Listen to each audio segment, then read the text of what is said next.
And my father dancing. And our first time we met.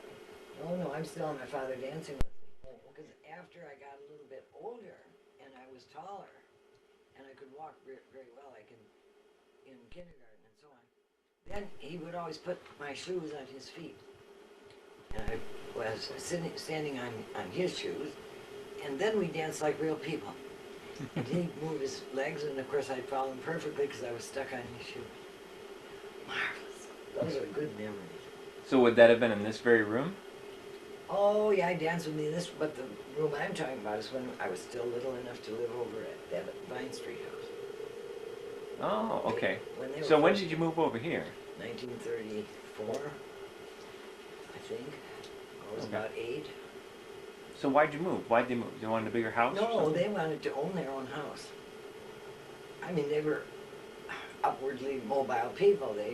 My father was over at the shop. Grandpa Collins was dead. My father was a businessman, and so they had been renting. well, they rented that Carver house from the time they were first married.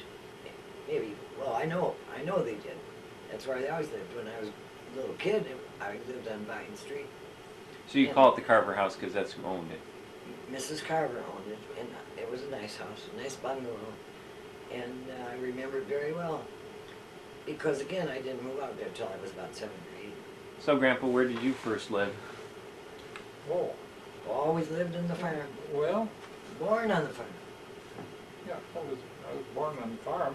In what room were you born in? Right. But the master bedroom. Where we sleep every night. And we lived there until 1930. And then I might mention that Dad had bought that farm in 1921, and the prices were very high. And of course, when the Depression hit, bottom dropped out, so he gave it back to his father. Who he had bought it from in the first place. And so then we moved to Minneapolis, where Dad was going to go back and try to get his engineering degree. Yeah. But he found that it was too hard, and so he worked for Pat's mother. I mean, my mother's mother, Grandma Sickler. And Edna Gray Sickler ran a restaurant up in Minneapolis. On the Midway, and she was a short order cook, and so Dad was working there, but she was a hard person to work for. So she owned the restaurant? I don't know whether she owned it or whether she was hired there. Yeah. So then. So you mentioned the Midway. What's that? I'm not familiar with Minneapolis. That's the area between the Minneapolis and St. Paul. Main Drive. Main Highway. And while I was up there, I was sickly and had my tonsils up. And so then, the following spring, we moved down to Elma Center, where my mother's father, Grandpa Sickler, had a farm, and they rented the farm from me. And this was quite a big change, and that's where I started first grade. Was when I was in at that farm, and I walked my 1 mile plus to school. Yeah. And it was a good old-fashioned school because it had a pot-bellied stove. And the only memory I have of anything going on there was they were amazed at how fast I could put together a jigsaw puzzle, which showed a ship out on the sea.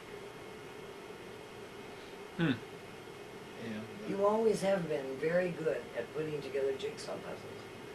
so I don't know why we aren't getting the video. Oh, let me take a look at it real quick. Probably just a loose wire. Yeah, it's a loose wire. Okay. Now is it all ruined? No, it's Ruined it's is just ruined, the connection between the TV and the camera. Ruined, I tell you. So let's go back. What kind of a restaurant was that? I have no idea. Okay. I mean, I'm 5 years old. Yeah. So where did you live when you were there? We lived in an apartment on 12th Avenue, In Minneapolis or St. Paul? Minneapolis. Okay. And we were only there for a very short period of time. And then You moved to that farm down the center there. yeah, So who was that you worked for in Minneapolis? Who did Grandpa Art work for? It was Grandma Sickler. Grandma Sickler. Yeah. But Grandpa Sickler was in Alma Center. Yes, they had been divorced in 1912. They didn't have anything to do with each other. Okay. Edna Grace was terrified Well, of my, the old husband. I mean, my Grandpa Sickler was a drunkard. He was not an alcoholic, he was a drunkard. Anyway, but he was a fascinating person. He made my first set of skis when we still lived on the farm out in Demon Hill Road. And he made them out of hickory and bent the ends up in the washboard sitting on the stove. And he when we were up there at Alma Center, that's when he made the thills, so we could hook our dog, and a harness, so we could hook our dog to either the sled or the wagon. And He was a very, very smart mechanical man. so then, Wonderful. He could have been an engineer.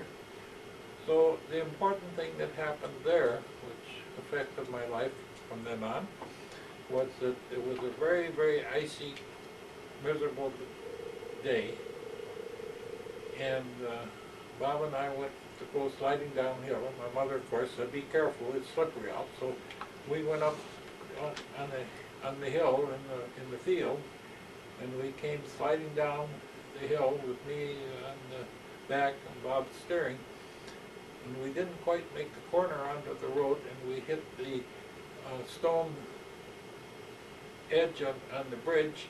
We both flew off the sled, both put our left arms out, and he got a broken wrist, and I had a break just above the elbow, which healed down into the elbow, and kept me from being in the service in World War II. Okay. So was it not set right, or Well, even though it was probably set okay, it still didn't? No, it was separate. well, maybe it's not all right, but it was so close to the elbow that when it healed into the elbow. So how did you know it was broken? Was your arm flopping all around? I don't. Oh, you don't remember? Two boys are crying, going up to the house crying, and they had no money, and they didn't even have a car, so they had to use Grandpa Sickler's old Essex to haul us into the doctor. So how come you couldn't go in service? I couldn't stand at attention right. All right. So you can't straighten your arm out any more than that? That's right. Okay. And of course, that's not nice for the service people. They got to have everybody in perfect shape. Okay. Not anymore. Now people with poor eyesight get in and everything. So after we left there, in about 33, we came back down to Reedsburg and lived on the south side of the house out at the farm. And How much of the south side of the house did you have? the little bedroom and the living room and the 2 bedrooms upstairs. There's only one up there now. And Louis Heiser and Clara Fuller and Clayton lived on the other side. the 2 bedrooms, and what's now the dining room and kitchen. So And, how old was Clayton then? So he was still a teenager? oh, Clayton graduated from high school in 36, so he was a teenager. And so Clayton was your cousin? He was No. about 13 or No. 14. No, your uncle. He's my uncle, my dad's half brother. Okay. He's dead. He died in 72 or 3 himself. No, Clayton died in... Now, wait a minute. When I was at the shop, Clayton was selling cars down Bearwood. I used to meet him at, it was the Seven Brothers then. Yeah. Have a few drinks, and Now, didn't Clayton move to Illinois? Clayton never moved anywhere. No, he lived in Reedsburg? That's Dad's brother, Harold. Uncle Harold lived in Lewiston, Illinois. Okay. So anyway, now we got me back out at the farm, and then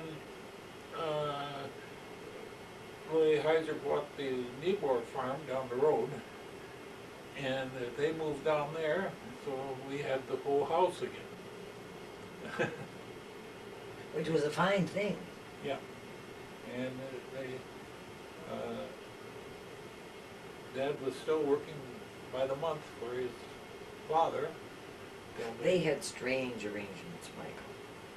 You have to remember that Clara was looking out for her dear and darling son, Clayton. Yeah.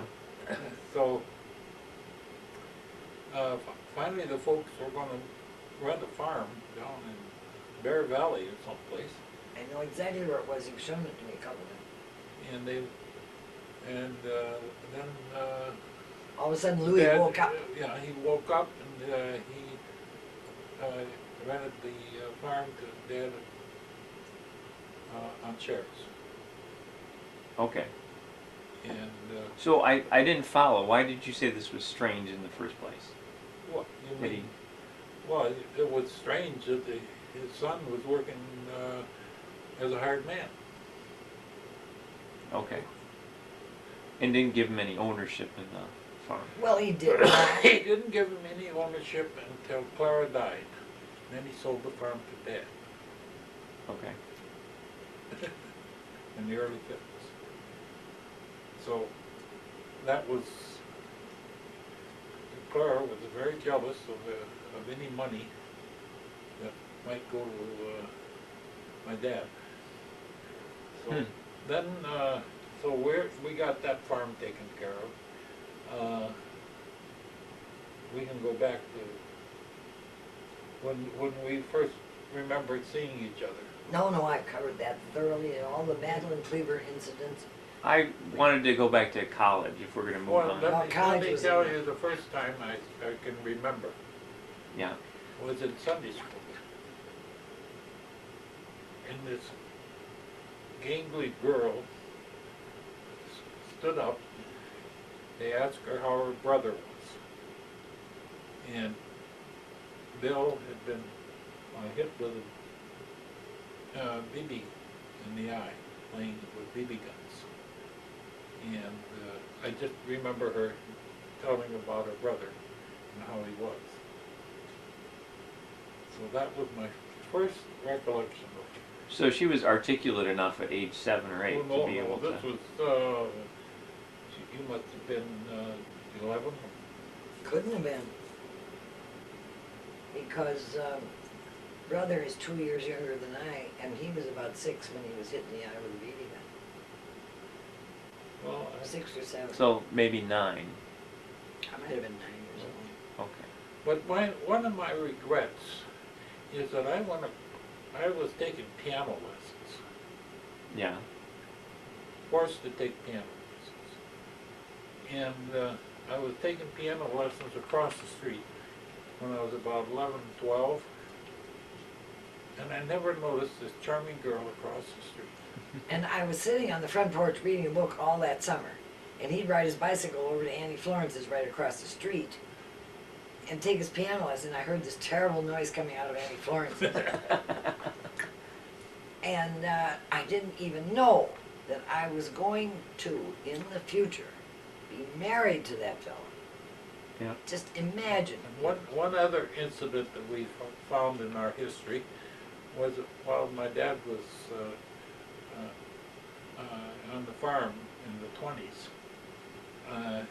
He ran a milk run for Golden Guernsey milk. And one of his deliveries was to Mrs. Whitney. Oh. Well, my father wanted the best of everything, and of course, in those days, pasteurized milk, well, you've got to have good, decent, whole, good, creamy milk from Guernseys. Art had registered Guernseys. He was a really top farmer in the area. And many times he won the award of the DHIA, Dairy Herd Association. So anyway, Good cream. Oh, Yeah. you could whip it right off the top of the I bottle. got my education out at Prairieville School, District 6, which still stands out there. And the woman who was my teacher in 7th and 8th grade, I was the only student in 7th and 8th grade. There were about 11 or 12 in the total school. Was Eleanor Snyder. And that woman, every day, had a list of words for me to look up and get the meaning of. Yeah. She really worked me over. Well, she taught him vocabulary, she taught him to be a student. And when he graduated from the 8th grade, in those days they always had the big graduation from 8th grade because people didn't go on to high school in a lot of cases. Yeah. High school education was what college PhD is now. But in those days people, they could finish the 8th grade and they went to work. And at the Sauk County convocation of all the students in Sauk County, Don had the highest grade. Wow. He was the top honor student of Sauk County. So she taught him the difference between sneaked and snuck.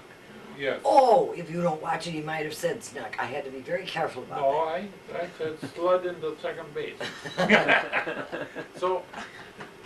So anyway, now I'm going to high school, and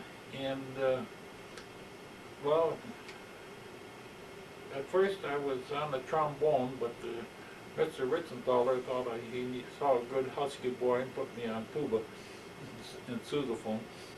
So there I am. I'm in my sophomore year in high school, and I'm practicing up my solo. And Mr. Ritzenthaler said to me, well, you need somebody to accompany you.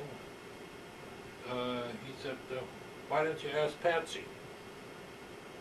Well, I mean, this vivacious freshman girl, always busy and everything else, and I'm supposed to go ask her to accompany me on the solo? I could play the piano like the Dickens. I used to play the piano for the Eastern Star Marches up in the Masonic Lodge. And I always played Clayton's Grand March, and I played a couple Susan marches, and the easy versions, you know, of piano of the da da da da da da da da, the stars will drive da da da da da da da da da, while the Eastern Stars and the Masonic people marched around. So I could now, play. now I would have to troop over here to your house to practice, That's right. and I We were never practicing left. for a band tournament. He never went away. He stayed forever. She did such a good job that I got a first place Oh, good job. for 2 years. He played a tuba solo, Rocked in the Cradle of the Deep. And it was a marvelous variations on Rocked in the Cradle of the Deep. And she never let loose of me after that either. No, I was afraid to, I thought. You mentioned earlier that you took piano lessons. I didn't know you had a piano out at the farm. Oh yes. Well, Yeah, Bessie had gave it up- away. We had an upright piano out there, Mm-hmm. and so Where did it sit? In the living room? What is now in the the, living in room? the living room where the television is sitting.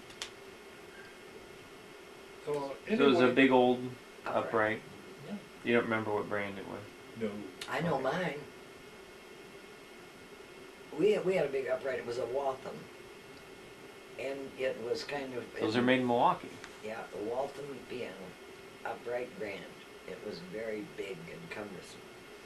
And after I went away and was married and everything, my mother gave it to the St. Peter's Lutheran School. And St. Peter's Lutheran School has been torn down and they built new school and everything. But since I'm back in Reedsburg, I'd say in about 1982 or 3, somebody from St. Peter's teachers, I was visiting with her at some social event, and she said, you know, Patsy, our school still has your old piano. It's in the basement and they use it for Sunday school and performances. Wow. Isn't that interesting? That I've never seen it. I've never gone in the St. Peter's School to look at it. I'd probably burst into tears. So we did the things that teenagers do. Mm-hmm. I mean, once I could, you see, I could drive in Wisconsin as a farm boy when I was 14. But I couldn't drive at night. So, I'd have to give her a ride back in the afternoon. And so then I got my driver's license. Mm-hmm. And we went to, we were at the loyalty dance. And so this was a special thing in Reedsburg schools at that time. And so we had a dance afterwards.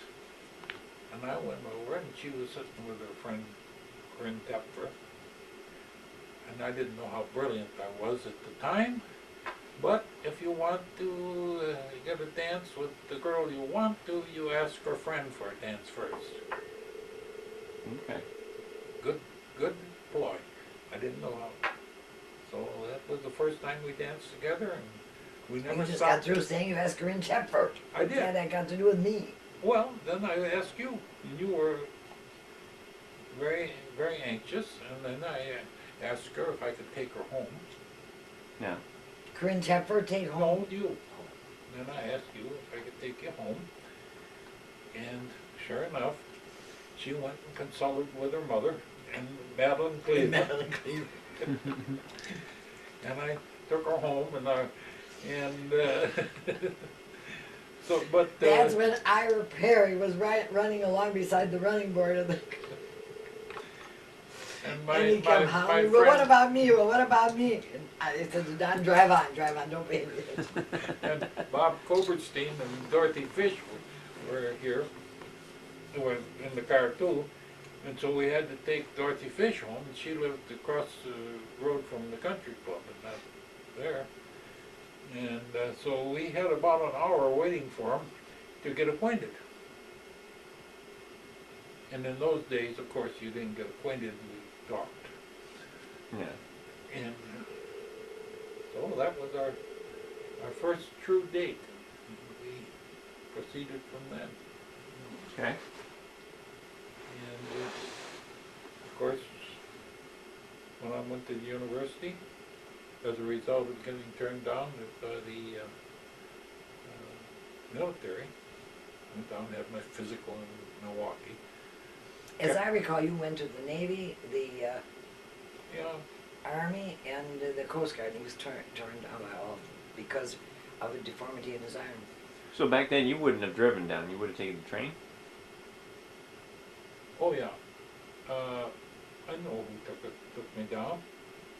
The cattle buyer, Yeah, he did. Kirkpatrick. He drove you down then? Yeah, he had to go down there in business, and he took me down. Okay.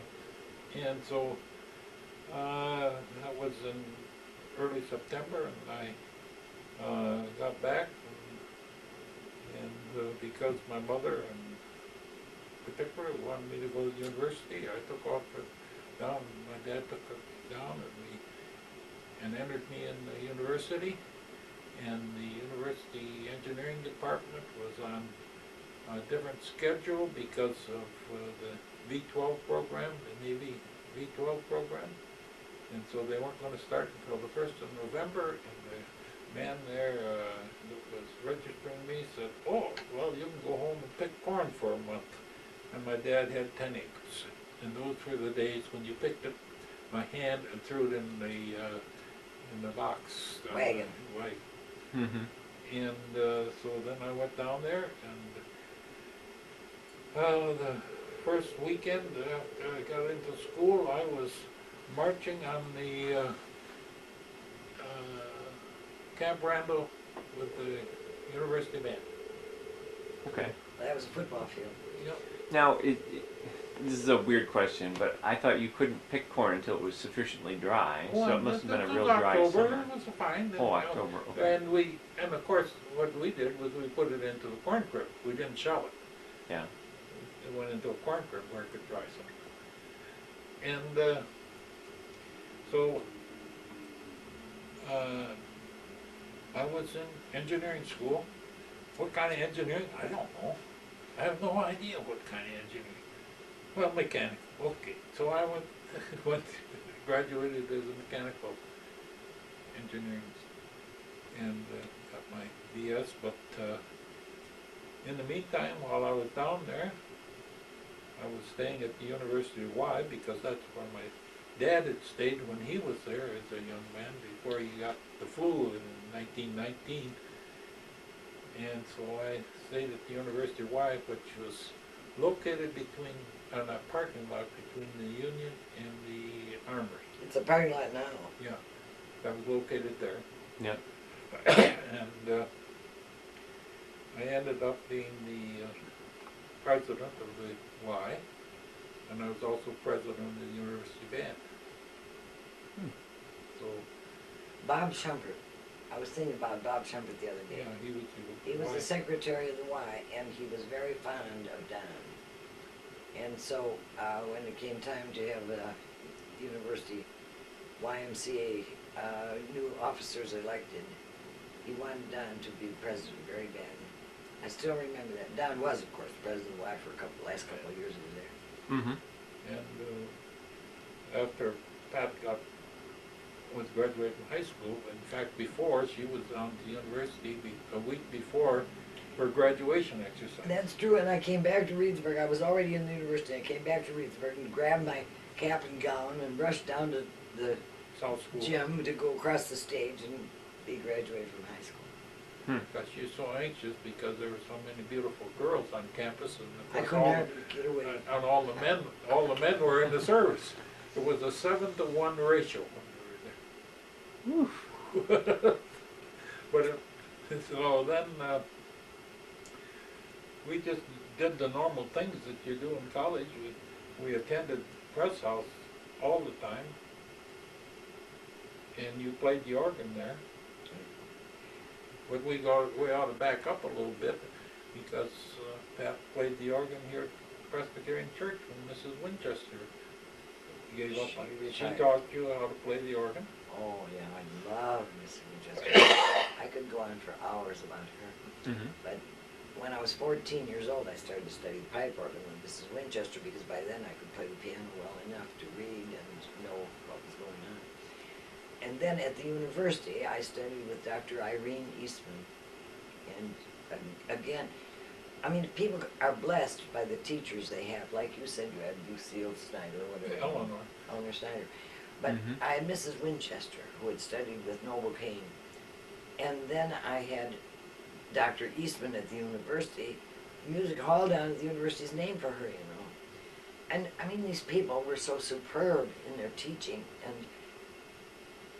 I was lucky to study with them, even though I don't think I took full advantage of it. You never do take full advantage when you're a kid. And that's what's too bad. If I could study with them now, I'd probably learn something. See, in dating this young lady. Stop talking about all that. I hate it. It's such a worry to me what you're going to say about how I have gangly legs. One of our dates together was sometime on Saturday or something like that. I'd have, or Friday evening or whenever it was, I'd have to go over and sit in the church pew while she organized her music and practiced a little bit for the Sunday service. And that was, I had to sit there and listen. Mm-hmm.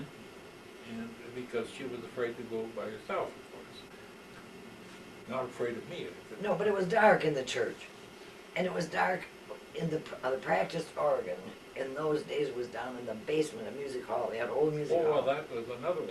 And you had to come down there because they had rats in that basement and it was horrible spiders, and the pipe organ that you had down there was some old relic that they put down. Then later on I graduated out of the basement into a better pipe organ, but Yeah. the early students just so you had a keyboard and some pedals, and Sure. it was very interesting. So, anyway, she was in the band down there in Madison. By the way, she also played viola, and I played string bass. In the We So- were so busy in high school. We were just, now as I look back, I don't know how